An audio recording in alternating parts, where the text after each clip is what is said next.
These look like the same function, but they are not. This tiny hole is y.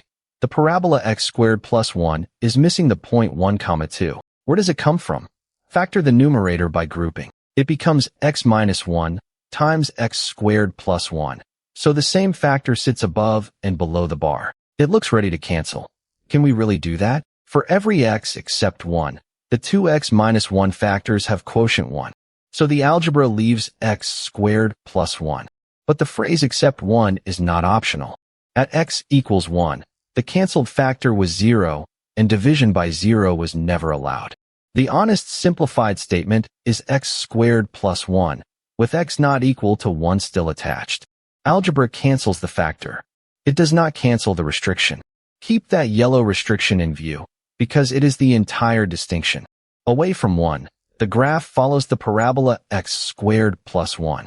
But at the point 1, 2, the original function has a hole. Zoom in.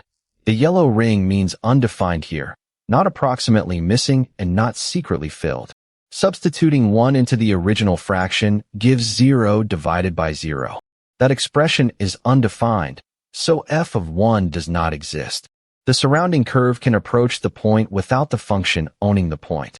Now approach 1 from the left in cyan and from the right in pink. At x equals 0.8, the output is 1.64. At 0.9, it is 1.81. At 0.99, it is 1.9801, extremely close to 2. The right-hand values close in on the same height. Left goes to 2, and right goes to 2, so the two-sided limit is 2. The limit tells us the natural missing height. It still does not define f of 1. A function is more than a formula. It also includes the inputs it accepts.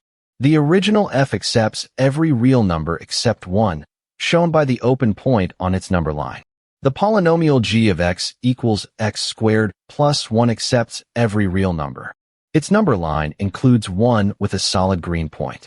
The formulas agree at every input that f accepts, but the domains are different. Different domains mean f and g are not technically the same function. The difference becomes unmistakable if we treat both functions as input-output machines. Feed x equals 1 into the original fraction. The machine returns undefined because its denominator becomes 0. Feed the same input into g of x equals x squared plus 1. That machine returns 2. Same outputs wherever both are defined, but one extra accepted input makes g a different function. Because the limit is 2, there is one natural way to repair the removable discontinuity.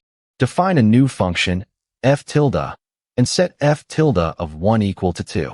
The purple point fills the yellow hole. Now the value at 1 matches the values approached from both sides, so the new graph is continuous. This is called the continuous extension of f. We did not discover a hidden value of the old function. We deliberately created a new function. Keep these three claims separate. First, the original fraction and x squared plus 1 have the same values wherever the fraction is defined. Second, without the same domain, they are not the same function. Third, filling the hole with the limit creates a new continuous extension. So canceling a factor can simplify a formula, but it cannot rewrite the original domain. The algebra is easy. The definition of function is where the real answer lives.